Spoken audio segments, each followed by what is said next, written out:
The morning light slid through the half-closed blinds of the small apartment in Brooklyn where Evelyn Hart had been sleeping for the past 3 weeks. It wasn't home. It was the kind of place you only end up in when life kicks you out of the one you built with your bare hands. Her sister's couch smelled faintly of old coffee and laundry detergent. She didn't complain. She didn't have the strength for that anymore. Today was the final divorce hearing. And Cole Harrington, her soon-to-be ex-husband, had already begun his show. Her phone lit up with a message from him just as she tied her hair back with shaky fingers. Remember to act sane today. Don't embarrass yourself again. The court already knows you're unstable. Unstable. He loved that word. He clung to it like a weapon he polished every morning. Evelyn stared at the message until the letters blurred. She wasn't unstable. She was exhausted. And exhaustion can make any woman look like she's unraveling, especially when the man she once trusted had spent years taking little pieces of her confidence and setting them on fire. She slipped her worn leather bag over her shoulder, the same one she used back when she worked at a Manhattan studio, designing office interiors for people who never learned her name. She remembered the days she was proud to walk into those buildings. Before Cole asked her to pause her ambitions so he could build something great for both of us. Both of us. She almost laughed at the memory. Outside, the November wind bit at her cheeks as she walked toward the subway. A soft gray haze hung over the Manhattan skyline, making the towers look distant and cold. She once dreamed of having an office up there, maybe near Fifth Avenue, somewhere with floor-to-ceiling windows. But those dreams now lived in boxes she left behind in the house she could no longer enter. When she reached the courthouse steps, reporters were already gathering. She heard her own name, her full name, floating in the air like an accusation. Is it true you're mentally unstable? Sources say you attacked your husband during an argument. Care to comment? Cole's PR team claims you need professional help. What do you say to that? PR team. Of course he had one. Cole arrived minutes later, stepping out of a sleek black sedan as if the pavement was rolled out just for him. He buttoned his coat with that practiced, arrogant calm she once mistook for confidence. His girlfriend, Mara, followed 2 steps behind, hiding her smirk. Cole leaned in close enough for only Evelyn to hear and whispered, "Try not to cry today. It makes you look weak." For a moment, Evelyn felt her knees soften. Then something shifted. A faint rumble echoed from the street below the courthouse, a sound she couldn't place yet, but it was approaching her. And it would change everything before Cole could speak another word. Long before reporters shouted her name on courthouse steps, before Cole Harrington twisted her life into a public spectacle, Evelyn Hart had been known for something simple but powerful: quiet brilliance, the kind that didn't need glitter to shine. The kind people only noticed when they stepped inside a room she designed and felt their breath change without knowing why. At 27, she was one of the most promising young interior architects at a boutique Manhattan studio on Fifth Avenue. Her sketches flowed like water. Her concepts blended warmth and precision in a way clients kept calling unexpectedly human. She didn't brag. She didn't hustle for attention. She just worked. Long nights, early mornings, endless cups of coffee gone cold on her drafting table. She wasn't rich. She didn't come from connections. She grew up in a modest home in Ohio, raised by a single mother who worked 2 jobs and still found time to teach Evelyn that character mattered more than noise. Evelyn carried that belief with her when she moved to New York. She never chased luxury, she chased purpose. Then she met Cole. Back then, Cole wasn't the polished CEO who now strutted out of a sedan with a publicist trailing behind. He was a hungry dreamer, trying to launch a home tech startup from a cramped apartment in the East Village. He wore secondhand jackets and lived on energy drinks. He spoke fast, dreamed bigger, and told Evelyn she was the only person who ever made him feel understood. "You see the world differently," he told her once, while she sketched a layout on a napkin during one of their late-night talks. "When we make it big, it will be because of people like you." Steady, brilliant, real. She believed him, believed in him. When he asked her to help redesign his first office, she worked without pay, staying up until 3 a.m., aligning color palettes, drafting lighting plans, and building 3D models on her aging laptop. Cole bragged about the results at every meeting. "My designer did this," he said proudly. "She's the best in Manhattan." He didn't mention she was also his girlfriend. He didn't mention she was doing it for free. When he finally secured investors, he looked at her with the excitement of a man who thought love and victory were the same thing. "Evie, I need you full-time. Help me build this from the inside. We're in this together." Together. The word that ruins so many women. Evelyn quit her Fifth Avenue studio. She walked away from a near promotion, from a portfolio that was just beginning to sparkle, from colleagues who warned her not to mix love with ambition. She trusted Cole more than she trusted her own instincts. She believed loyalty would be rewarded. But success changes people differently. For Evelyn, success meant stability. For Cole, it meant power. By the time they got married, his startup had taken off. Investors adored him. Reporters called him a visionary. He moved them into a condo overlooking Central Park and bought suits tailored on Madison Avenue. The charming dreamer she once loved began speaking in calculated tones, like every word was a performance. He started introducing Evelyn not as the woman who built his first office, but as my wife. "She stays home, keeps things calm for me." He erased her work from the company website. He stopped asking for her input. He stopped saying thank you. But the worst part wasn't how he diminished her. It was how easily she believed she deserved it. Years of subtle disapproval can rot any woman's confidence from the inside out. Evelyn went from designing offices for Fortune 500 companies to being told she couldn't even manage her own emotions. Cole called her too sensitive, too dramatic, too insecure. And he said it with such calm authority she sometimes wondered if he was right. Yet beneath the self-doubt, something inside her refused to die. A thin, stubborn thread of strength. A memory of the woman she once was. A spark.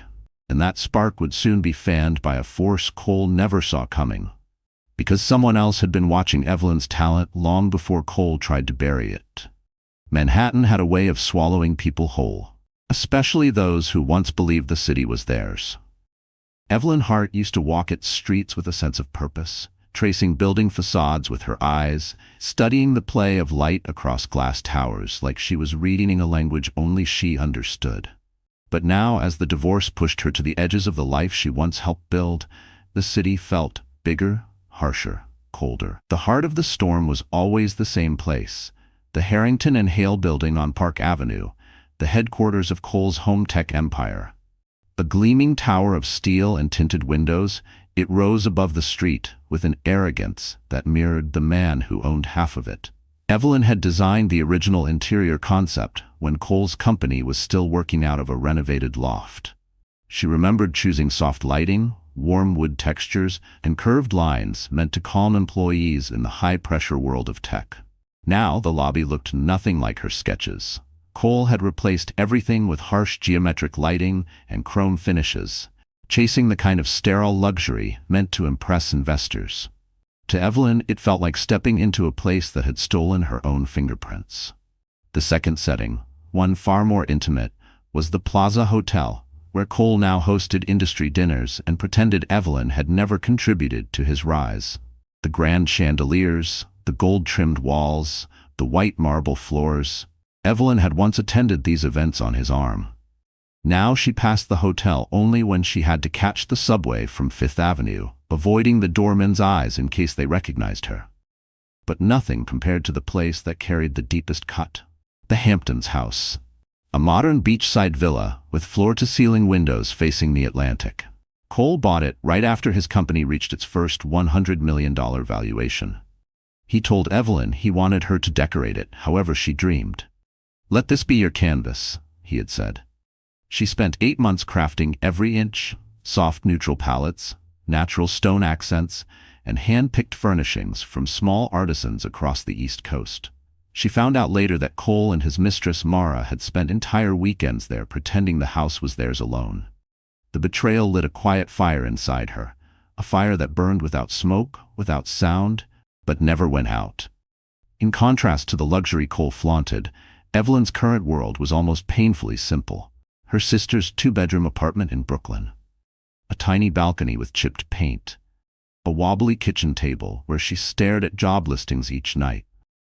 The apartment building sat above a noisy corner store, and her room overlooked an alley where delivery trucks rumbled at dawn. But there was safety in the noise, comfort in the ordinariness. It reminded her she wasn't trapped anymore, even if she felt lost. And then there was Mason Grant's territory, the third major setting, the one that would soon collide with Evelyn's story. Grant Industries occupied a penthouse office on 53rd Street, with panoramic windows revealing Manhattan's skyline like a living painting. The space was quiet, understated, elegant, exactly the opposite of Cole's flashy headquarters. Evelyn didn't know it yet, but someone inside those walls had been reviewing her old portfolio files, rediscovering the talent Cole had buried.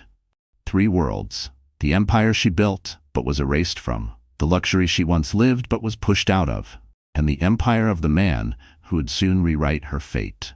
All 3 were about to intersect. All 3 were about to collide.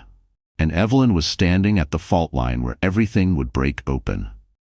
Cole Harrington hadn't always been the man the world feared or admired. Evelyn once knew a version of him who was humble, hungry, almost gentle. But power didn't just change Cole, it inflated every flaw he'd ever hidden. The more successful he became, the more dangerous his charm turned. And by the time Evelyn realized it, she was already living under a roof built from his ambition and her silence. To the outside world, Cole was the perfect American success story. A self-made tech CEO, featured on magazine covers, photographed in tailored suits, quoted in business journals alongside Wall Street titans. Reporters called him the new face of innovation. Venture capitalists lined up to shake his hand. He managed to project humility, intelligence, and vision, all while carefully masking the rot growing underneath. Inside the marriage, it was a different man entirely. At home, he wielded words like scalpels. He didn't need to shout. He had mastered a quieter cruelty, the kind that settled in the bones. "Evie, you're overreacting again. Maybe you should take a break from work. You're not thinking clearly. No wonder investors only want to talk to me." Every sentence was delivered with that calm, patronizing tone that made Evelyn question her own instincts. He was a master of making her feel small, irrational, undeserving. And he did it with the precision of someone who practiced. But nothing compared to the moment she learned the full truth about his affair with Mara Klein. It wasn't the affair itself that gutted her. She had suspected for months, late nights at the office, perfume on his jacket, the sudden importance of image consultants and PR training. What crushed her was where the affair took place. The Hamptons house Evelyn had spent months designing with her heart, her talent, her bare hands. She discovered it accidentally. A friend texted her a photo. Cole and Mara stepping out of the beach house together, laughing, his hand on her waist. The caption, "Thought this was you for a second. Sorry." Evelyn stared at the photo for minutes, unable to breathe. Mara was wearing one of Evelyn's old scarves. The same scarf Evelyn had left draped on a chair in the living room of the Hamptons house during her last visit. A piece of her still hanging in a place she no longer belonged. When she confronted Cole, he didn't deny it. He didn't even look ashamed. He simply shrugged and said, "You weren't there." Mara was. That was when Evelyn understood something essential about Cole. He didn't feel guilt. He felt entitlement. He believed success granted him immunity from consequences, that everyone around him existed to serve his needs. Employees, investors, his wife. And the divorce, to him, it wasn't a parting of lives. It was a performance, another stage on which to dominate. In the days leading up to the hearing, Cole crafted a narrative with surgical precision. He hired a PR team to manage his image. He leaked stories framing himself as the caring husband dealing with a wife who was emotionally unstable. He sent private messages to mutual friends implying Evelyn was difficult and clinging to money she didn't earn. He even convinced a doctor, one on his board of advisors, to file a fabricated report questioning Evelyn's mental stability. It was subtle, just enough to plant doubt, but not enough to expose the lie. Every move was calculated, every attack delivered with a smile. Cole Harrington wasn't just a man who betrayed his wife. He was a man who believed he could rewrite the truth itself, and he almost succeeded. Until the day someone far more powerful stepped into the story, and Cole's perfect illusion began to crack. If there was one thing Evelyn Hart had always feared, it was humiliation. Quiet disappointment she could survive. Private heartbreak she could endure. But public humiliation, that kind Cole specialized in, had a different kind of sting. It left bruises on the soul that no one else could see. The worst of it happened at the Plaza Hotel, a place she used to associate with elegance, celebration, and possibility. Cole had once brought her there on their anniversary, promising her a future filled with success and stability. Now the same lobby, with its marble floors and warm chandeliers, would become the stage for her deepest wound. The betrayal didn't begin abruptly. It unfolded slowly, like a cruel melody, crescendoing toward a violent end. It started with a whispered message from one of her old colleagues. "Evie, Cole's hosting a networking dinner at the Plaza tonight. You should see this." She hadn't planned on going. She wasn't invited, obviously, but something inside her, something fragile and angry, needed to know what he was saying behind her back, needed to hear it with her own ears to confirm she wasn't losing her mind. She walked into the hotel wearing a simple dress, nothing glamorous. She stayed near the entrance of the ballroom, out of sight but close enough to overhear. Cole was already surrounded by investors, laughing loudly like he owned the air. Mara stood beside him in a shimmering silver dress that caught the chandelier light like broken glass. Her hand rested casually on Cole's arm, too familiar, too confident, too practiced. Evelyn wasn't prepared for what she heard next. One investor clinked a glass and joked, "Cole, how's the divorce going?" "Heard it's a messy one." Cole smirked, enjoying the attention. Messy? Not really. Evelyn was always fragile, emotional. "You know how artistic types can get." The men chuckled. He continued, "Honestly, I'm doing her a favor. She wasn't built for the pressure of a real partnership. She's better off living a quiet life somewhere simpler. Maybe with family." "Ohio, right?" someone asked. Cole grinned. "Exactly. She'll be fine. I'm sure her sister has a couch." Evelyn's breath caught. The words were casual, off-handed, delivered like a joke, but they hit her chest with the force of a truck. Mara chimed in, pretending to sound sympathetic. "She's not stable, Cole. You did everything you could. Sometimes people just break." "Break?" Evelyn's hands trembled at her sides. Then came the moment, the one that crushed the last remaining piece of her trust. One of the investors nodded toward a large framed photo displayed near the bar. It was a photo from the Hamptons' house. Evelyn recognized it instantly. She had chosen the frame herself, chosen the lighting, chosen the art on the wall behind Cole. But the image had been altered. Her side of the photo, her presence, was gone.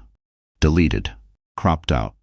Mara stood beside Cole in the edited version, as if she had been the woman who helped him build everything. Cole laughed, lifted his glass, and spoke loudly enough for half the room to hear. "Out with the old, in with the upgraded." A punchline, a humiliation, a message to everyone and to Evelyn about her worth. She turned away before anyone could see her tears. She made it as far as the hallway before her legs gave out. She pressed her back against the cold marble wall, trying to slow her breathing. This wasn't heartbreak. This was erasure. He was rewriting reality, replacing her with a newer version, discarding years of her devotion like expired leftovers. But what Cole didn't know, what no one in that glittering ballroom knew, was that humiliation has a strange power. Sometimes when a person is pushed low enough, the ground becomes the perfect place to rise from. And the next time Evelyn Hart walked into the plaza, she wouldn't be hiding in the shadows. The night after the plaza humiliation, Evelyn Hart didn't sleep. She lay curled on the edge of her sister's couch, staring at the faint glow of city lights reflected on the ceiling. The sounds of Brooklyn, sirens, buses, chattering neighbors, blended together like a tide that refused to let her rest. Her mind replayed every word Cole said at the gala, each one sharper than the last. Fragile, unstable, a favor. She pressed the heel of her hand against her chest, trying to quiet the ache. But humiliation has a way of echoing long after the moment ends. By dawn, she felt hollow. Chloe left early for work, leaving a note taped to the fridge. "I love you. Please eat something. Text me if you need me." Evelyn stared at it for a long time, unable to decide whether to smile or cry. She settled for nothing at all. She wandered into the tiny bathroom, turned on the sink, and splashed cold water on her face.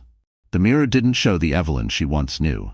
The confident designer, the woman who dreamed of opening her own studio, the woman who believed she was worth loving. The reflection was pale, eyes swollen, shoulders slumped, a woman convinced she had failed at life. The thought hit her harder than she expected. She gripped the side of the sink as her breath shook. What if Cole was right? What if she really was fragile? What if she had wasted the best years of her life on a man who never saw her? Her phone buzzed. A message from the court. Reminder of final hearing date. Bring required documentation. She dropped the phone onto the counter as if it had burned her. Then came another message, this time from an unknown number. Miss Hart, I hope you are well. Mr. Grant asked that I forward your design packet for review. He said he was impressed with the lighting concept you submitted last year. If you're available, he'd like to see updated sketches. Mason Grant, the billionaire rival. Her hands trembled, not from excitement but disbelief. She hadn't submitted anything last year. She remembered sending a handful of anonymous design proposals to various development firms 2 years earlier when she was desperate to keep her skills alive. She had assumed nothing came of it. Why now? Why him? She couldn't think about that. Not today. She shoved her phone into her bag, grabbed her coat, and left the apartment. She didn't have a destination, just the need to move, to breathe air not poisoned by the weight of old memories. She ended up near the East River, standing alone by the railing as cold wind whipped at her hair. The Manhattan skyline glimmered across the water, indifferent, magnificent. She hugged herself, trying to find warmth in her own arms. This was the lowest she had felt in years. And the shame wasn't about losing Cole. It was about losing herself. She remembered the young woman who had arrived in New York with a suitcase, a portfolio, and a dream big enough to light a city. Where had she gone? When had she disappeared beneath someone else's shadow? Tears finally slipped down her cheeks, slow, silent, cleansing. She didn't sob. She didn't scream. She simply let the grief wash over her, too tired to fight it anymore. Hours must have passed before she realized she was freezing. She pulled out her phone to call an Uber, but it slipped from her hands and hit the pavement, screen cracking. That's when she whispered to herself, voice trembling, I can't do this anymore. But the world doesn't pause just because a heart breaks. A low hum approached from behind, a familiar sound she couldn't place yet. And that sound would soon pull Evelyn into a future she could never have predicted. The low hum behind Evelyn grew louder, steady, almost mechanical, like the purr of a luxury engine. She didn't turn around right away. She was too tired, too drained, too consumed by the ache in her chest. But when the sound stopped directly beside her, she finally looked over her shoulder. A sleek black SUV, no, not an SUV exactly. A custom-built Range Rover with tinted windows and a shine so clean it mirrored the river's surface, had pulled up next to the walkway. The passenger door opened slowly. A man stepped out, tall, dark coat, confident posture, not arrogant but deliberate. She didn't recognize him at first. She wasn't thinking clearly enough to place faces. But when he spoke, his voice carried a warmth she hadn't felt in years. Miss Hart? Evelyn blinked at him, confused. Do I know you? He offered a gentle smile. We met briefly at the Redwood Foundation Gala 5 years ago. You probably don't remember. I doubt I made much of an impression. The Redwood Gala. She hadn't thought of that night in ages. It was before the marriage, before the sacrifice, before she shrank herself to fit into Cole's world. She remembered wearing a navy dress she bought on sale, standing awkwardly beside designers who had already made it. She also remembered a man complimenting her work with a sincerity that surprised her. Slowly, the memory surfaced. Mason Grant, she whispered. He nodded. It's good to see you again. Evelyn's mouth went dry. Mason Grant, the billionaire developer Cole loathed, the man with a reputation for changing entire city blocks with a single signature, was standing 3 feet away from her, while she looked like a soaked, exhausted version of the woman she once was. She folded her arms, suddenly self-conscious. What are you doing here? He took a moment before answering, as if choosing his words carefully. I've been trying to reach you for weeks. My team sent emails, but I never heard back. He paused, studying her cracked phone on the ground. Now I see why. She felt heat rush to her face. I've been dealing with personal things. I know, he said quietly. Her chest tightened. You know? He exhaled lightly, breath fogging in the cold air. I'm not in the habit of following people's private matters, but Cole has been loud, too loud. Interviews, leaks, one-sided narratives. Mason looked at her with calm sympathy that didn't pity her. It didn't add up. She swallowed hard. So you just came to find me? No, he corrected gently. I came because I realized something important. You didn't submit a proposal to my firm last year. You submitted one 2 years ago. And someone at my company flagged it recently, not because it was new, but because your design style matched a concept we've been struggling with for months. She stared at him, confused. I don't understand. You solved a problem we haven't been able to solve, he explained. Your lighting work, your layout flow, the way you handle transitional spaces. Evelyn, no one designs like you. Her throat tightened. She had forgotten what it felt like for someone to speak to her as if she were talented, valuable, relevant. He continued, voice steady. We want to offer you a contract. But more importantly, I wanted to look you in the eye and tell you, you're not who Cole says you are.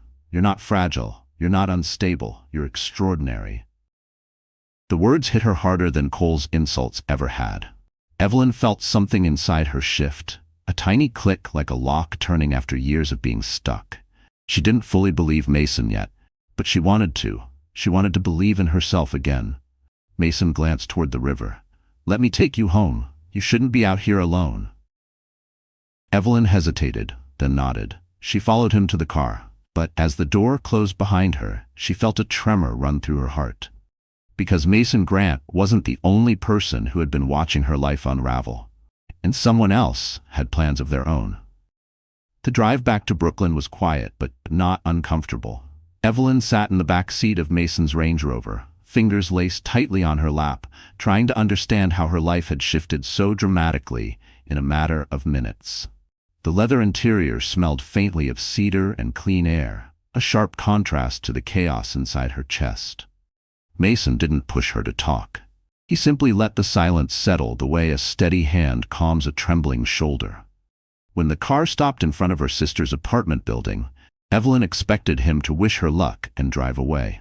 Instead, he stepped out first and opened her door, an old-fashioned gesture that startled her. You don't have to walk me in, she said quietly. I know, he replied, but I want to. They climbed the narrow stairwell together. When Evelyn unlocked the door, the warmth of Chloe's small apartment washed over her. Mason looked around briefly, not judging, just observing, as if trying to understand the world she'd been surviving in. Would you like something to drink? Evelyn asked out of habit, then mentally kicked herself, as if she had anything decent to offer a billionaire. But Mason just smiled. Water is fine. She poured 2 glasses from the tap, suddenly aware of how chipped the cups were. When she handed him one, his fingers brushed hers, warm, steady. Evelyn, he began, choosing his words with care, I'm not here to complicate your life. You're going through something brutal, but I want you to know that my offer, the contract, the opportunity, it's real, and it's yours if you want it. Her voice felt trapped somewhere below her ribs. I don't know if I'm ready. That's fair, he nodded, but I've reviewed more design portfolios than I can count. Only a handful have ever made me pause. Yours did. He took a sip of water, then set the cup down. Don't let Cole bury what you've built. He doesn't get to define you. His confidence in her felt unreal, like a light shining into a room she'd kept locked for years. But before she could respond, her phone buzzed on the counter. A message from Cole. Enjoying your farewell tour? Don't forget tomorrow's hearing, and try not to embarrass yourself again. Her stomach twisted, the earlier warmth draining from her limbs. Mason saw her expression shift and frowned. He's still contacting you like this? He asked. She nodded, ashamed of how much power Cole still had over her nerves. Evelyn, Mason said gently but firmly, you need to stop letting him script your reactions. He paused. May I make a suggestion? She lifted her gaze. What kind? Prepare yourself, he said. Not for him, for you. You've been shrinking for so long you forgot how much space you're allowed to take up. His eyes softened. Let me help. She shook her head. I don't want charity. Good, he said. Because I don't give it, I invest, and you're worth investing in. The words hit her harder than she expected. Not romantic, respectful, empowering. He stood. Tomorrow is important, and whether you realize it yet or not, you're walking into that courtroom with far more leverage than Cole thinks. I don't feel strong, she confessed. That's because strength isn't a feeling, Mason replied. It's a decision you make before you need it. Her breath caught. He walked toward the door, then turned back. Wear something that makes you feel like yourself tomorrow. Not the version Cole tried to create. The real Evelyn. She swallowed. What if I don't remember who she is anymore? He held her eyes for a long moment. Then tomorrow, he said softly, we start finding her. He left her with those words echoing like a promise. And when the door clicked shut, Evelyn felt something she hadn't felt in years, the first flicker of wanting to fight back. Evelyn woke before sunrise, long before Brooklyn stirred awake. Her mind buzzed with a strange combination of fear and determination. The hearing was only hours away. Cole would be there with his lawyers, his PR team, his perfect smile. She could almost hear his voice already, dripping with condescension, ready to twist the narrative in his favor. But today felt different. She sat up slowly, running her fingers through her tangled hair, remembering Mason's words from the night before. Wear something that makes you feel like yourself. The real Evelyn. The real Evelyn. She wasn't sure she remembered who that woman was, but she intended to try. Chloe emerged from her bedroom, hair in a messy bun, still half asleep. When she saw Evelyn sitting upright on the sofa, clearly preparing for something big, she instantly snapped into sister mode. Okay, Chloe said, hands on her hips. We're not going to that courthouse looking like we've been dragged through 3 emotional hurricanes. Sit, I'm calling in reinforcements. Evelyn blinked. Reinforcements? But Chloe was already dialing. Within an hour, 2 of her friends, stylists from a boutique salon in Williamsburg, arrived carrying makeup kits, curling irons, and garment bags like soldiers entering battle. Is this the infamous Cole Harrington divorce case? One of them whispered, eyes widening. Girl, we've been following it on social media. Sit down. Let us fix the universe. Evelyn tried to protest, but Chloe cut her off. No arguing. Today is not about him. Today is about you, walking in there like the woman he never deserved. They washed and styled Evelyn's hair, giving it soft waves that framed her face. They brightened her complexion, concealed the exhaustion under her eyes, and chose makeup that enhanced her natural features rather than masking them. But the transformation wasn't just physical. As she watched herself in the mirror, Evelyn saw glimpses of the woman she used to be, the one who moved through Manhattan studios with confidence, who approached design challenges with clarity, who believed her voice mattered. This dress is yours, Chloe said, dangling a charcoal gray wrap dress from a hanger. Found it at a consignment shop. It screamed Evelyn to me. Evelyn slipped it on. It hugged her waist in a way that felt strong, not showy. It moved when she breathed. It felt intentional. She paired it with simple black heels she had nearly thrown away during one of her darker moments. When she stepped in front of the mirror again, the room fell quiet. Her stylists exchanged a look. Chloe's eyes softened. Evelyn barely recognized herself, not because she looked unlike the woman she'd been, but because she looked like the woman she'd forgotten. You're glowing, Chloe whispered. Evelyn's breath caught. I look confident. You are, Chloe said. You just needed reminding. Evelyn's phone buzzed. A message from a number saved under a simple initial, M. If you need a ride, I'm 5 minutes away. Her pulse skipped. Mason. He remembered. He hadn't just said nice things last night, he meant them. She typed back, Thank you, I'll meet you outside. But before she stepped out the door, Chloe grabbed her hand. Evie, listen to me, she said firmly. Cole will try to rattle you. He will lie, manipulate, charm the room, but you are walking in there with something he can't fake. Evelyn looked at her sister. What's that? Truth, Chloe said simply. And the truth always wins, eventually. Evelyn hugged her, grabbing onto that sentence like a lifeline. She stepped outside into the crisp morning air. Right on cue, a black Mercedes sedan eased up to the curb. The back door opened. Mason was inside. His expression calm, almost protective. As she approached, he stood up slightly, eyes sweeping over her with quiet respect. Evelyn, he said, voice low. You're ready. She didn't know if she believed that completely yet, but she felt different, stronger. And when she slid into the car beside him, one undeniable thought surfaced. Today, for the first time, Cole wouldn't be facing the broken version of her he created.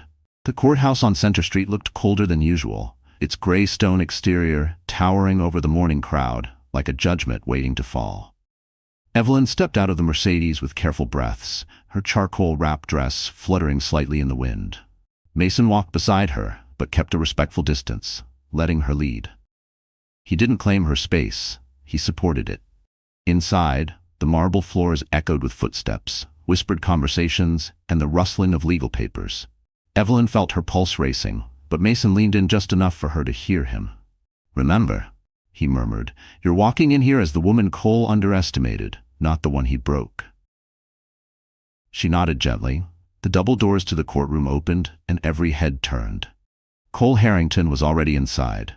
Flanked by his sleek legal team, hair perfectly styled, suit crisp, expression smug, he looked like a man who believed the world revolved around his version of the story.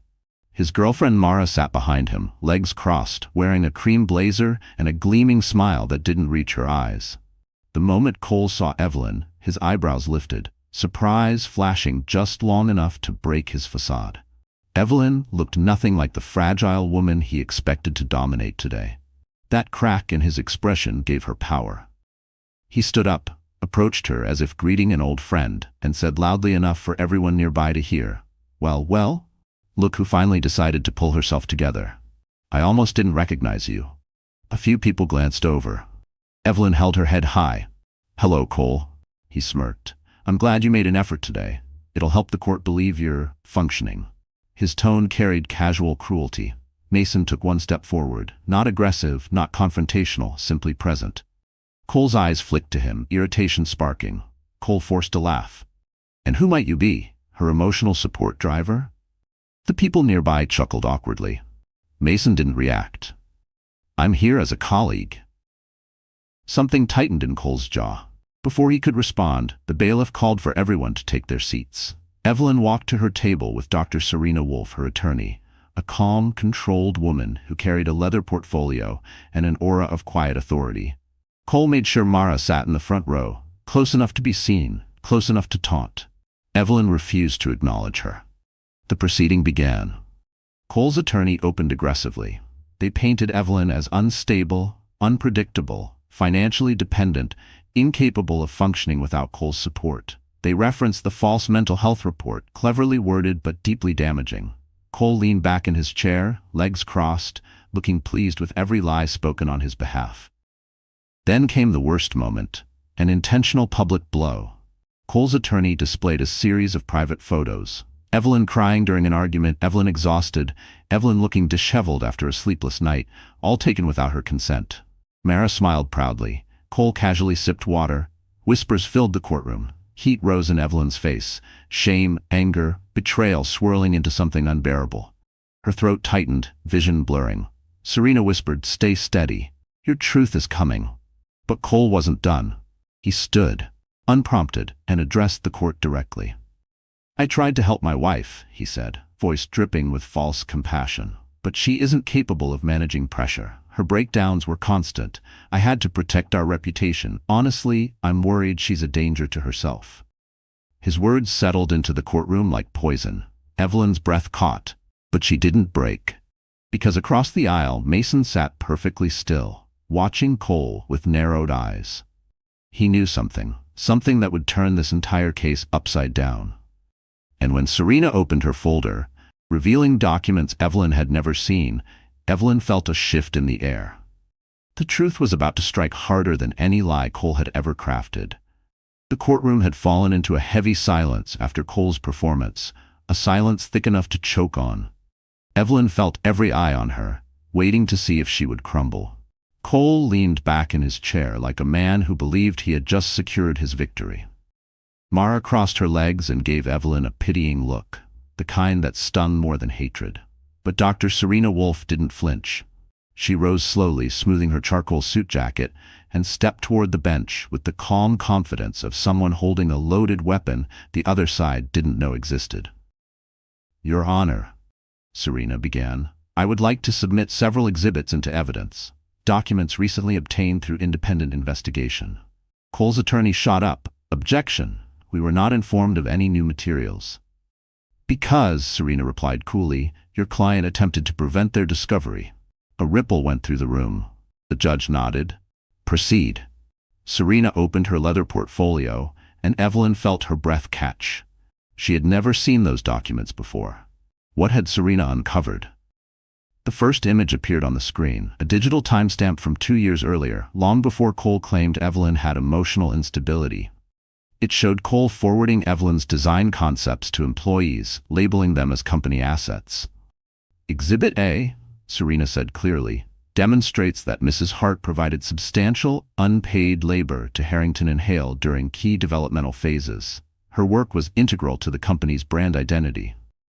Cole stiffened. Serena flipped to the next exhibit, employee testimonies. Exhibit B includes statements from former staff who confirm that Mrs. Hart was the primary designer for the company's first 3 office builds. She worked without contract, salary, or credit, all at Mr. Harrington's instruction. Whispers filled the courtroom again. Evelyn's throat tightened. She had known he stole her work, but seeing it documented felt like a knife being pulled out of a wound she thought would never close. Cole's attorney objected again. These statements are fabricated. Serena cut him off. We also have confirming emails, sent from Mr. Harrington's own company account. The screen lit up with screenshots. Emails from Cole praising Evie's designs, asking employees to implement her layout changes, calling her the backbone of this place. Cole's face drained of color, but Serena wasn't done. Now, she said, her voice steady as steel, let's address the claim regarding Mrs. Spulla Hart's mental health. Cole straightened, preparing to strike back, but Serena clicked to the next slide. A letter. A confidential letter. Exhibit C, she said, is a statement from Dr. Aria Benson, the psychiatrist Mr. Harrington claims diagnosed Mrs. Hart as unstable. Dr. Benson has confirmed under oath that she never met Mrs. Hart. She was pressured by Mr. Harrington, through business incentives, to draft a vague wellness recommendation he later misrepresented as a psychiatric evaluation. A collective gasp filled the room. Mara wilted in her seat. Cole shot to his feet. That's a lie. Sit down, Mr. Harrington, the judge ordered firmly. But Serena wasn't finished. She produced a final folder, thinner than the others, but somehow heavier. And lastly, she said, we have Exhibit D, a digital security report from the Hamptons property, showing that Mr. Harrington installed surveillance cameras inside shared areas without Mrs. Hart's knowledge. Evelyn froze. What? She whispered. Serena's jaw tightened. Yes, and several of the photos presented today were pulled directly from those hidden cameras. The courtroom erupted in outrage. Even the judge looked furious. Cole's attorney frantically whispered into his ear, but Cole shoved him off, wild-eyed, finally losing the composure he prided himself on. I had to protect myself, he barked. She was unpredictable. Serena snapped. No, Mr. Harrington, you needed control. There is a difference. Cole glared at Evelyn with a look that could burn through walls. But the room had shifted. The narrative had shifted. And for the first time, Evelyn wasn't the one being judged. Serena leaned closer to the microphone, voice clear, calm, irrefutable. Your Honor, we request immediate reconsideration of all previous arguments, given the documented pattern of manipulation, psychological abuse, and exploitation by Mr. Harrington. Evelyn felt her pulse thrum in her ears. The tide had finally turned. And Cole Harrington had no idea the biggest blow was still coming. Cole Harrington had always believed he could outtalk consequences. That charm, confidence, and power were enough to bend any courtroom or any person to his will. But as Serena Wolf laid out piece after piece of evidence, something in the room shifted. The arrogance that once clung to Cole like an expensive cologne began to evaporate. The judge removed his glasses, rubbing the bridge of his nose with the wariness of a man who had seen too many liars try to turn the court into a stage. Mr. Harrington, the judge said, voice tight, these accusations are serious. Hidden surveillance, manipulated medical documentation, misappropriation of intellectual property. Cole swallowed hard but lifted his chin, trying to recover his confidence. With all due respect, Your Honor, my wife is. Stop. The single word cracked through the air like a gavel strike. Evelyn watched from her seat, hands clasped in her lap. She could almost feel the old fear creeping up her spine. The instinct to shrink, apologize, smooth things over. But she held still. She forced herself to stay grounded in the truth now exposed under the courtroom lights. Serena handed the judge a bound packet. Your Honor, we also submitted financial discrepancies discovered last week during a review of Harrington and Hale's expenditures. "Objection," Cole's attorney blurted, but the judge raised a hand. "Save it." He opened the packet. "According to this, Mr. Harrington, you used company funds to finance weekends at the Hamptons property, accompanied by Miss Klein, while claiming those were mandatory wellness retreats for corporate strategy." A low murmur rippled among the spectators. Mara's face drained of color. She leaned toward Cole, whispering sharply, but he pulled his arm away. The judge continued flipping through pages. "And here, charges for personal gifts, luxury travel, and promotional expenses tied to an individual matching Miss Klein's profile, paid using company credit lines." Cole stiffened. "That's a business investment." The judge's eyebrow arched. "A business investment involving Tiffany jewelry receipts?" A few people in the gallery muffled laughter. Cole's attorney tried to speak again, but the judge silenced him with a glare. Serena stepped forward, voice unwavering. "Your Honor, this pattern demonstrates not only manipulation toward my client, but also misuse of corporate resources. Mrs. Hart's contributions were buried while Mr. Harrington illegally funneled company assets toward an extramarital relationship." Cole snapped. "That's not, you're twisting. Evelyn knows how emotional she gets." Serena cut him off sharply. "My client's emotional state has nothing to do with your financial misconduct." Cole's facade splintered. His jaw twitched, eyes narrowing with venom. "You think this changes anything?" he hissed. "You think anyone will believe her now after everything?" Then he made a critical mistake. He turned fully toward Evelyn, forgetting the microphones, the spectators, the court reporter, and spat, "You're nothing without me. You'll always be nothing." The room froze. Even Mara inhaled sharply. Serena's gaze hardened into something lethal. She stepped between Evelyn and Cole, blocking him from view. "Your Honor," Serena said evenly, "you just heard a clear demonstration of the psychological abuse Mrs. Hart has endured throughout this marriage." The judge's expression darkened. "Indeed." Cole's attorney buried his face in his hands. The judge set the documents aside. "I will need time to review all evidence thoroughly. But let me be clear. The court does not look kindly upon deceit, coercion, or personal attacks made inside this chamber." Cole opened his mouth, but the judge raised a hand again. "Mr. Harrington, from this moment forward, speak only when spoken to." Cole's glare could have scorched stone. But Evelyn, she felt something uncoil inside her. A knot that had lived in her chest for years loosened, as if finally releasing her from a cage she didn't realize she had accepted. And just when it seemed the courtroom had reached its peak of chaos, a knock on the door signaled a new arrival, carrying information that would detonate Cole's world completely. The courtroom door opened with a soft click, subtle, almost polite. But the energy in the room snapped like a live wire. Everyone turned. Cole straightened, shoulders stiffening as if bracing for a blow he didn't yet understand. Evelyn felt her stomach tighten. A bailiff stepped inside. "Your Honor, we have an authorized representative requesting to submit urgent evidence in connection to Case 23H914. The judge frowned. "Who is the representative?" The bailiff stepped aside. A woman entered, tall, poised, wearing a navy blazer with the nameplate of a major financial firm clipped to her lapel. She introduced herself with steady confidence. "Your Honor, my name is Natalie Crane, Senior Compliance Officer at Walden Equity Partners." A shockwave moved through the courtroom. Walden Equity, the largest minority shareholder of Harrington and Hale. The same firm Cole had boasted about securing an unbreakable partnership with. Cole's attorney paled. Mara visibly tensed. The judge nodded. "State your purpose." Natalie set a thick folder on the evidence table. "Walden Equity received an anonymous tip last night regarding financial irregularities tied to Mr. Harrington's management practices. After a preliminary audit, we discovered discrepancies significant enough to warrant shareholder inquiry and, potentially, federal investigation." Cole shot to his feet. "This is outrageous. You had no authority to." The judge slammed his gavel. "Sit down," Natalie continued. "Additionally, we identified internal documents suggesting that Mrs. Hart's contributions during the early stages of Harrington and Hale were intentionally obscured, likely to manipulate valuation percentages during the prenup and expected divorce." She looked directly at Evelyn, not with pity, but with respect.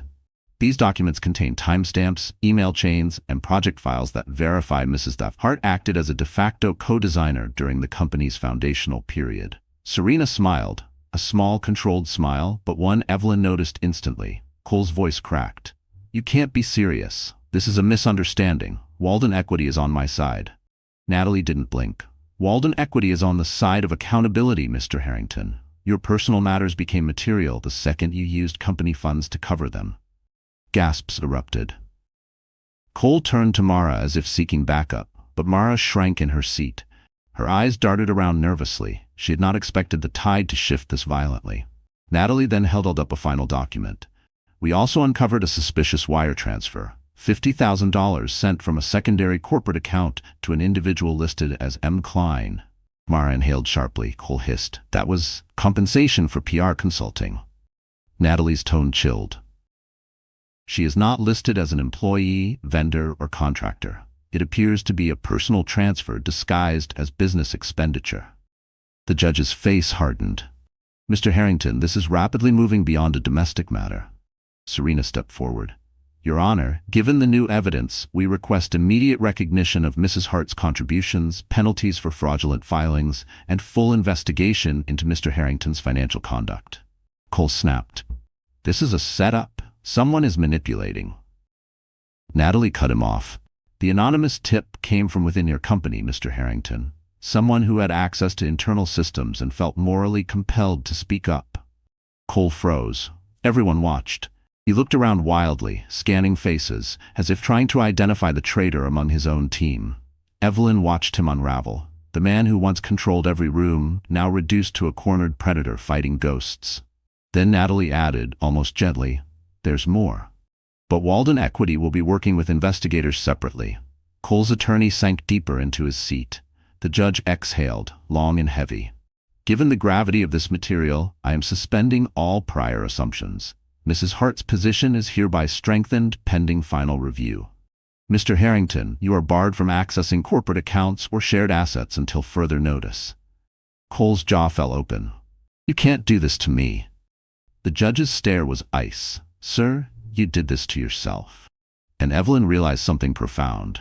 For the first time in years, Cole Harrington was afraid. For years, Cole Harrington had been the sun around which everyone else was forced to orbit. Employees adjusted their schedules to his moods, investors rephrased their expectations to suit his ego, and Evelyn, for far too long, shrank herself to fit the narrow space he allowed her to exist in. But now, inside that courtroom, something irreversible had happened. The orbit shifted, and Cole was no longer the center. The judge requested a brief recess to process the avalanche of evidence. The moment his gavel struck, noise erupted, reporters whispering, attorneys scrambling, spectators buzzing like bees stirred from a hive. Evelyn remained seated, hands trembling slightly, but her spine straightened. She felt taller. Not invincible, not fearless, but awake. Across the room, Cole was a man cracking in real time. His face was pale under the harsh courtroom lights, his jaw clenched so tight a vein pulsed visibly at his temple. Mara reached for his arm, but he jerked away, fury radiating off him. "What the hell is this?" Cole hissed at his lawyer. "You said everything was locked down." His attorney swallowed hard. "Cole, this level of evidence? I didn't know. I couldn't have known." "You're fired," Cole spat. "In the middle of a hearing?" The attorney shot back. "You think anyone will represent you after this disaster?" Cole didn't answer. Evelyn looked away. It was too much to watch. Not because she felt pity, but because witnessing the unraveling of the man who had tormented her was strangely overwhelming. Serena placed a steady hand on Evelyn's shoulder. "You did well." "I didn't do anything," Evelyn whispered. "You survived him," Serena replied. "Sometimes that's the greatest act of strength." In the hallway, Mason waited, leaning casually against the wall, but the moment he saw Evelyn, he straightened. His gaze scanned her face, searching for cracks, fear, distress. Instead, he found something new there, the early flicker of self-belief. "You held your ground," he said softly. Evelyn exhaled shakily. "I don't know how." "You remembered the truth," Mason said. "That's what men like Cole fear most." Evelyn's chest warmed unexpectedly. She didn't know when Mason had become a steady presence. But she wasn't fighting it, not today. But peace never lasted long around Cole. The doors swung open, and he stormed into the hallway like a wounded predator cornered by hunters. His eyes locked onto Evelyn, burning with humiliation and desperate rage. "This isn't over," he snarled. I built everything? You think a few doctor documents will destroy me? Serena stepped between them. Mr. Harrington, approach my client again, and I will file a restraining request within the hour. Cole laughed, sharp, ugly. Of course you'd hide behind your lawyer, Evie. You're nothing without. Mason moved. He didn't touch Cole. He didn't raise his voice. He simply stepped forward with calm, unmistakable authority. That's enough, Cole sneered. And who the hell are you supposed to be? Mason held his gaze. The man who will ensure she never has to hear your voice again. The hallway went still. Cole blinked, realization striking like lightning. You, he whispered. You did this. You're the anonymous tip. You're trying to tank my company. Your own actions tanked your company, Mason said evenly. I simply refuse to watch you bury a woman who did nothing but support you. Mara tugged Cole's sleeve. Cole, stop. People are looking. But Cole only glared, chest rising and falling sharply. For the first time, he wasn't the dominant force in the room. He wasn't feared. He wasn't admired. He was exposed. The bailiff called everyone back inside. Serena touched Evelyn's arm. Ready? No? Yes, maybe. But Evelyn stood anyway, her chin lifting, her step steady. Because the moment Cole lost control, she gained hers. And as she walked back into the courtroom, she felt the tide turning fully, finally, completely in her favor. The courtroom felt different as everyone returned from recess, as if the oxygen had shifted, as if gravity itself had tilted in another direction. Even the judge seemed to carry a new heaviness, the kind that came when the truth refused to stay buried any longer. Cole Harrington entered with the stiff gait of a man walking toward his own execution. Mara followed behind, no longer smug, her eyes darting nervously to anyone who looked at her too long. Whispers trailed them like a cold draft. Evelyn walked in last, her steps quiet but steady. Mason stood off to the side, giving her a reassuring nod, not possessive, not controlling, just present. That simple presence gave her strength she didn't know she still possessed. The judge cleared his throat. Court is back in session. Silence fell. Serena Wolf rose first. Your Honor, given the new evidence, we request immediate protective measures for my client. Amendment to the division of assets and acknowledgement of Mrs. Hart's foundational role in the early development of Harrington and Hale. Cole's attorney, now visibly rattled, attempted to respond, but the judge cut in sharply. We have more pressing issues to address first. He turned slowly toward Cole. Mr. Harrington, the financial records provided by Walden Equity raise substantial concern for corporate misconduct, misuse of shareholder funds, and potential fraud. Cole's face tightened. Your Honor. Sit, the judge ordered. Cole sat, the judge continued, voice hardening by the second. This court is obligated to notify the district attorney's office regarding the irregularities presented. A corporate investigation will be initiated immediately. Gasps rippled through the room. Evelyn inhaled sharply. She had expected a reprimand, not this. Cole gripped the table until his knuckles whitened. You can't start an investigation based on incomplete data. This data, the judge replied, is compelling enough to warrant inquiry. Serena exchanged a brief, knowing look with Natalie Crane. They had anticipated this possibility. Evelyn could now see that in their calm expressions, their steady confidence. The women in the room had prepared for a war Cole never even imagined. Then the judge shifted his focus to Evelyn. Mrs. Hart, I have reviewed the documentation pertaining to your contributions to Harrington and Hale. It is clear you played a substantial, uncredited role in the early designs and brand formation. This significantly alters the court's view of asset distribution. Cole shot up again. That's ridiculous. She was just helping. It wasn't. That is enough. The judge's voice boomed. Cole fell silent, rage vibrating just beneath his skin. In light of this, the judge continued, Mrs. Hart will receive a significantly increased settlement, reflecting her contributions as a foundational designer during the company's early growth period. Evelyn felt tears sting her eyes, not from sorrow but from the overwhelming weight of long-denied recognition. Cole slammed his fist on the table. This is a joke. She doesn't deserve a cent more. The judge glared at him. One more outburst and you will be held in contempt. But Cole wasn't listening. His mask had cracked completely. You're doing this to punish me, he shouted at Evelyn. You think you won something? You think anyone will respect you after this?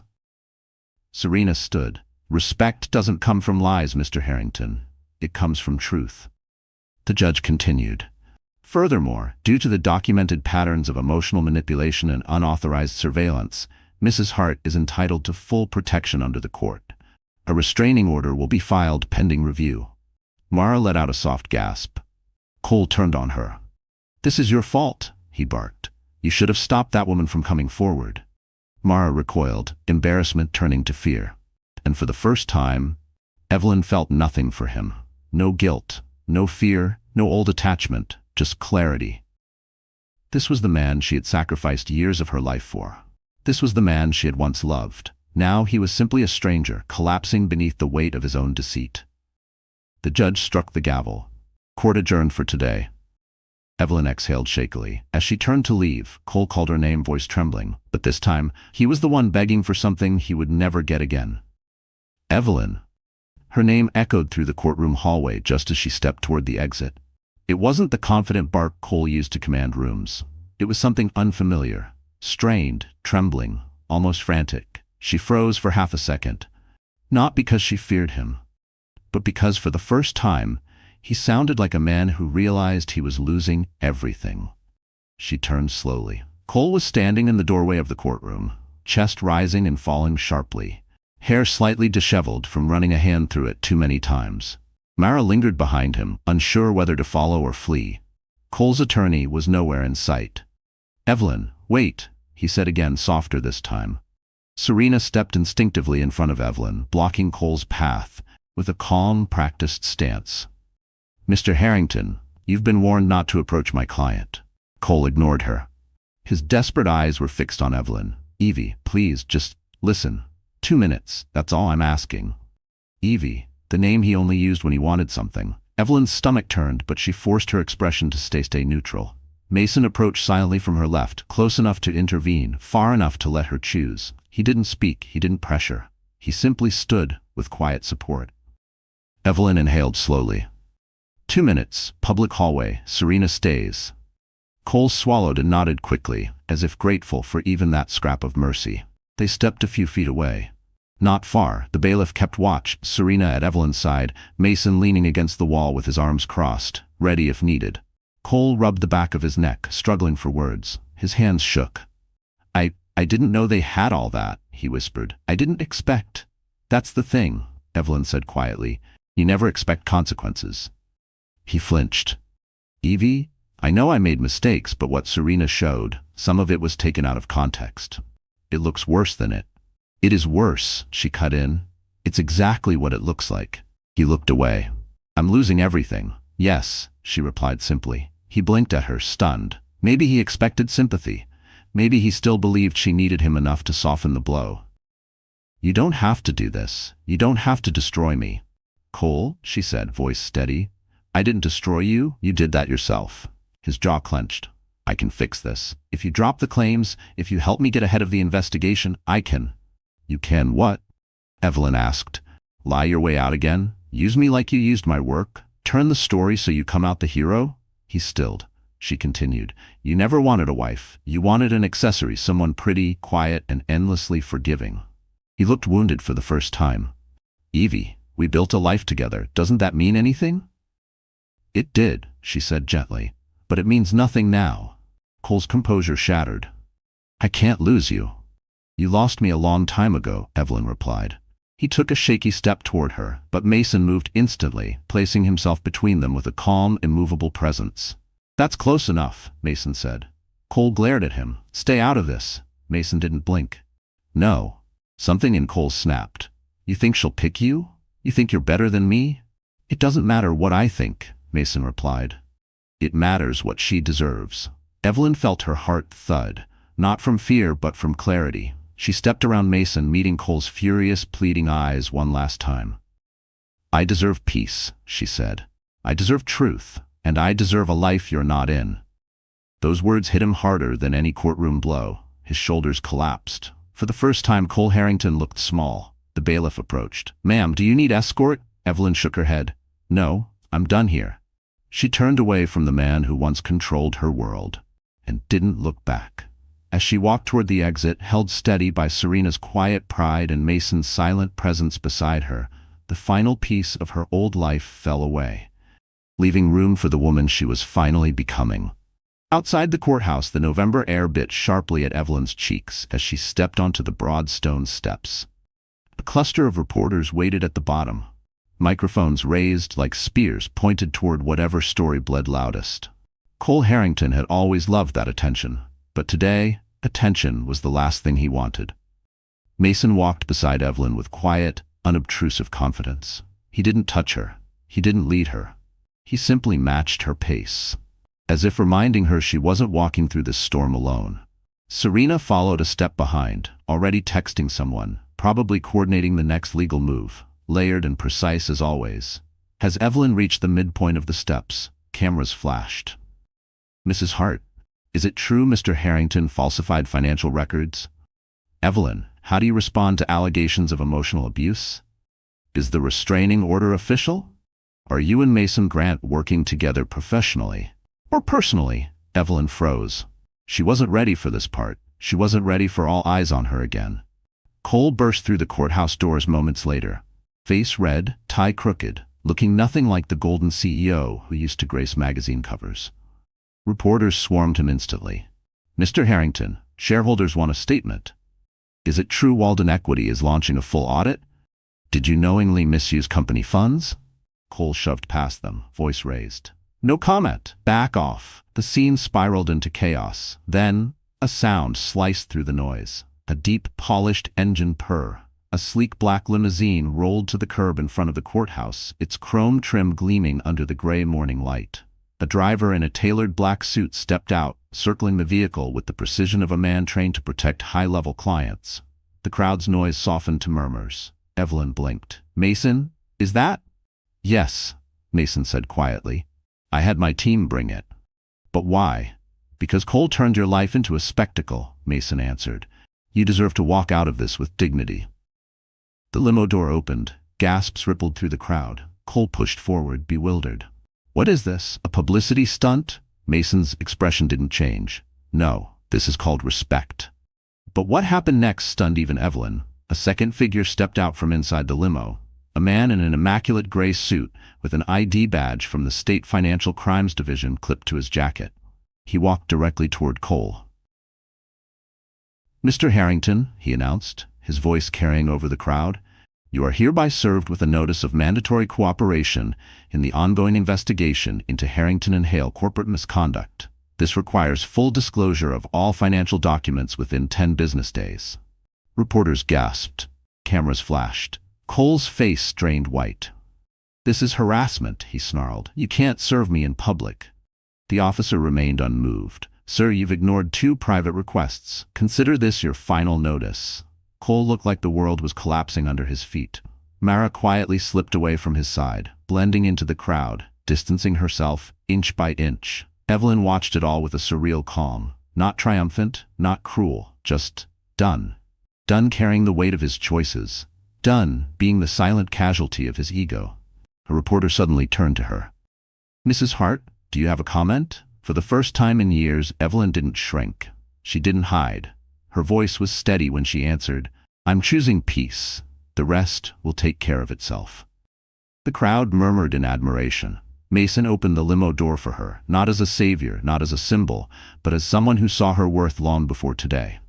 She hesitated only a moment before stepping inside. As the door closed behind her, Cole stood alone on the courthouse steps, drowning in the consequences he once believed would never reach him. The limousine glided through Manhattan like a silent shadow, insulated from the chaos that had erupted outside the courthouse. Evelyn sat beside Mason, hands folded tightly in her lap, still absorbing what had just unfolded. The world felt different now, lighter around the edges, heavier at the center. She wasn't the same woman who had once trembled at Cole's voice. Still, disbelief lingered like a faint ache. "You okay?" Mason asked gently, watching her carefully. "Yes," she said, then corrected herself. "Maybe. I don't know." He gave a small nod. "That's normal. Today was a lot." She huffed a faint laugh. "That's one way to put it." The limo stopped at a quiet corner of Soho, in front of a restored brick building with soft industrial lighting and tall windows framed in matte black steel. Evelyn frowned. "Where are we?" Mason stepped out first, then offered her a hand, not insistently, not expectantly. She took it. "This," he said as they approached the entrance, "is something I've been wanting to show you." He pushed open the door. Warm light filled the space. A studio. A design studio. Not corporate, not cold. Beautifully curated, with natural wood tables, soft leather seating, sample palettes displayed in organized drawers, and sunlight pouring through skylights. It smelled faintly of cedar and linen. The walls were lined with boards where early mock-ups hung like art pieces. Evelyn's breath caught. "What is this?" Mason moved beside her, hands in his pockets. 6 months ago, I began planning a new division, Grant Interiors. I wanted a team that wasn't afraid to think differently. He paused. "And then I saw your old proposal. The one you submitted anonymously, remember?" She nodded, stunned. "I knew then that I didn't just want you to consult," he said. "I wanted you to build this." She blinked, overwhelmed. "Mason, I can't. After everything, I don't even know if I'm ready." "You don't have to be," he said gently, "but I need you to see something." He walked to a drafting table near the window and lifted a folder, thick, bound with her name embossed in soft gold lettering. Evelyn Hart, Creative Director, Proposal. Her knees nearly gave out. "I drafted this months ago," Mason continued, "not to pressure you, not to rush you, but because I believe your work deserves a home, and I didn't want Cole's shadow anywhere near it." Evelyn touched the folder with trembling hands. "You've been planning this for me?" "For you," he said softly, "and for the work the world hasn't seen yet." Her throat tightened. "Why? Why go this far?" He hesitated, not with uncertainty, but with sincerity. "Because your talent is extraordinary," he said. "Because you've survived something most people never speak about. Because you deserve to rise without someone clipping your wings." His gaze deepened. "And maybe, because I care about you more than I wanted to admit."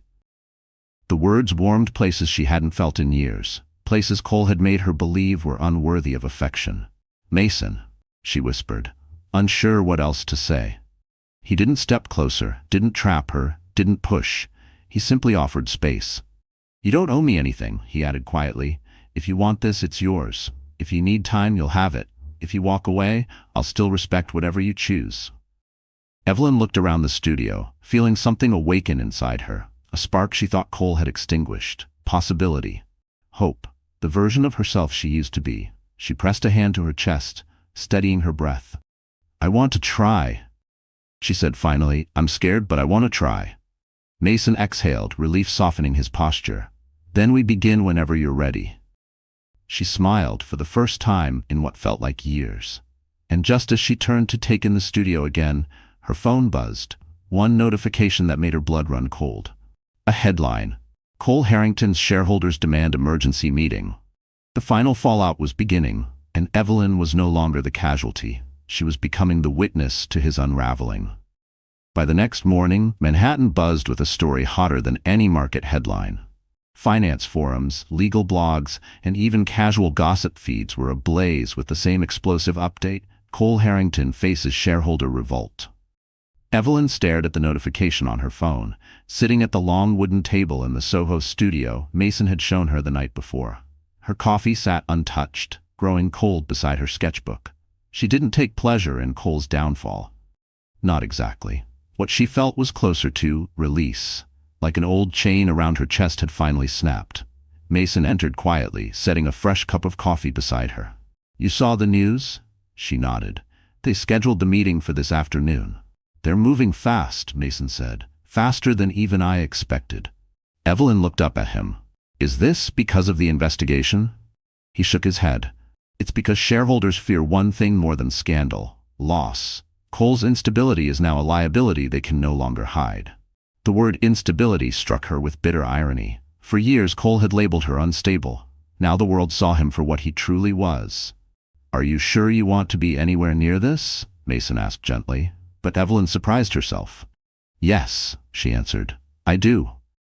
He studied her face, not doubting her strength, but checking for the cost. When he saw clarity there, he nodded. "Then come with me," he said softly. "You deserve to hear the truth spoken out loud, not whispered in the shadows." Hours later, Evelyn found herself standing outside the towering glass headquarters of Harrington and Hale, the very empire she helped shape, then watched Cole claim as entirely his own. Today, the building felt unfamiliar. Strangers were rushing in and out with tablet portfolios and desperate expressions. Camera crews crowded the sidewalk. A reporter recognized Evelyn instantly. "Mrs. Hart, are you attending the emergency meeting?" She met the woman's eyes, steady. "I'm here to observe. Is it true your contributions were hidden during the early stages of the company's growth?" "Yes," Evelyn answered simply. "Do you believe Cole Harrington abused his power?" Evelyn paused, not for uncertainty, but for control. Cole had turned emotional restraint into a weapon against her. Now she used it as armor. "I believe the truth is finally coming to light," she said, "and I hope everyone receives the accountability they deserve." The reporter blinked, surprised by her poise. Inside, the boardroom buzzed like an overcrowded hive. Executives whispered, phone screens flashed with stock alerts, and Walden Equity representatives stood at the front like prosecutors ready to present their case. Evelyn remained near the back with Mason, unnoticed by most, until Cole walked in. He froze when he saw her. "Why is she here?" he demanded, pointing. "This is a confidential meeting." Walden's compliance officer, Natalie Crane, stepped forward calmly. "Mrs. Hart's intellectual property is part of the investigation. She has every right to be present." Cole's mouth snapped shut. The meeting began, and the air grew heavy with revelations. Fraudulent expense lines, manipulated reports, unapproved transfers, hidden surveillance, legal risks, loss projections, investors losing confidence. Cole became increasingly frantic. "You're blowing this out of proportion," he shouted. "I built this. Without me, none of you would have jobs." Walden's senior partner replied, "Without integrity, Mr. Harrington, you no longer have a position." A hush fell. Cole turned to Evelyn, desperation trembling under his anger. "Evie, tell them. Tell them I'm not a bad person. Tell them you don't want this." Evelyn met his gaze, the gaze that once intimidated her into silence, and spoke with the clarity of a woman reborn. "I wanted truth," she said. "I wanted peace. You chose everything that followed." Cole's breath caught, as if struck. Natalie stepped forward. Effective immediately, the board moves to suspend Cole Harrington as CEO pending investigation. The room erupted. Cole lunged forward, but Mason placed a firm hand on Evelyn's arm, guiding her out of the boardroom before the chaos spiraled. Outside in the quieter hallway, Evelyn exhaled shakily. "It's over," she whispered. Mason shook his head gently. "No, Evelyn, it's beginning." And as her eyes met his, she realized the life ahead of her was finally her own to build. Winter arrived in Manhattan with a quiet softness, the kind that blurred the harsh edges of the city. Snow dusted the sidewalks outside Evelyn's new Soho studio, settling gently against the tall windows as if blessing the next chapter of her life. Inside, the space buzzed with life. Samples of warm woods, textured fabrics, and hand-drawn schematics lay across drafting tables. Her small but growing team worked with focused enthusiasm, their laughter floating through the open room. Evelyn's name, Evelyn Hart Studio, now hung proudly on a brushed brass plaque beside the entrance. Everything was different. Everything was finally hers. It had been 8 weeks since the shareholder revolt. 8 weeks since Cole Harrington was suspended, publicly disgraced, then formally charged with financial misconduct and privacy violations. 8 weeks since several companies withdrew partnerships from him, citing ethical concerns. Mara had vanished from public view, and insiders whispered she had cooperated with investigators to save herself. The fall was complete, and Evelyn had watched it happen, not with vengeance, but with closure. She no longer needed revenge to heal. The truth had handled that for her. This morning, however, wasn't about Cole. It was about her future. She stood at her desk reviewing plans for a new project, the redesign of an elite residential tower in Tribeca. A contract she earned not because of scandal, but because industry leaders saw her brilliance at last. A soft knock sounded at the studio door. She didn't have to turn around to know who it was. Mason entered carrying 2 coffees, snowflakes clinging to the shoulders of his navy coat. "You've been here since 6 a.m., he said, smiling as he handed her one. "Big project," she replied, unable to hide her excitement. "Big woman behind it," he corrected. Heat warmed her cheeks. In the weeks since the hearing, their bond had deepened, not rushed, not forced, but natural. Their conversations flowed easily. Their trust grew quickly. Their connection felt like something built on honesty instead of performance, steadiness instead of chaos. Still, Evelyn had been cautious. She needed time to rebuild herself before stepping into anything new. Mason had understood that without her ever having to explain. He took a seat beside her drafting table. "I saw the finished proposal. It's brilliant." She smiled softly. "Thank you for everything. For not pushing. For letting me find my footing again." He held her gaze, warm and steady. "I didn't want to fix you, Evelyn. I wanted to support you while you remembered you never needed fixing." Her throat tightened. This man had offered her dignity at a time she had forgotten what it felt like. A moment of quiet settled between them. Comfortable, full of meaning. Then Mason reached into his coat pocket. Her breath hitched when she saw the small velvet box. He held it gently, not opening it yet. "Before you panic," he said softly, "it's not a ring." Relief and curiosity tangled together. He opened the box. Inside was a delicate silver pendant shaped like a compass. "Simple, elegant. It's a symbol," he said, "for direction, for choosing your own path, for never letting someone else steer your life again." Her eyes blurred with emotion. "Mason, it's beautiful." "It's yours," he said, fastening it gently around her neck. "But there's one more thing." Her pulse quickened. "I love you, Evelyn," he said. "I don't expect anything from you. Not today, not tomorrow. But when, if you're ready, I'd like to build more than studios with you. I'd like a life with you." She inhaled sharply, a soft, trembling sound. For the first time in years, her heart didn't feel afraid. She took his hands in hers. "I'm ready," she whispered, "for all of it." He smiled, that quiet, grounding smile she had come to trust, and pulled her gently into his arms. Outside, snow continued falling softly over Manhattan. Inside, Evelyn Hart stepped fully into the future she had earned with courage, truth, and rebirth. And this time, she wasn't rising alone. She was rising with love. So that's the end of our story. And if you're still here with me right now, my friend, it means something in this journey touched your heart in a real way. Maybe you saw a part of yourself in Evelyn, the part that stayed strong even when life tried to convince you otherwise. And maybe, just like her, you're learning that walking away from what breaks you is not weakness. It's wisdom. The Stoic Marcus Aurelius once wrote, "You have power over your mind, not outside events." That's exactly what Evelyn discovered. We can't control betrayal, disappointment, or the people who fail us, but we can choose how we rise after it. Healing isn't dramatic, it's quiet. It's choosing your peace, it's choosing yourself. And remember, even after the darkest chapters, life still has a way of handing you a new beginning, sometimes in places you never expected. If this story gave you courage, comfort, or even a little clarity, then don't leave without giving it some love. Like the video, share it with someone who needs this reminder, and subscribe to our channel so you and I can keep walking through these powerful stories together. You're not alone, and your comeback is already on its way.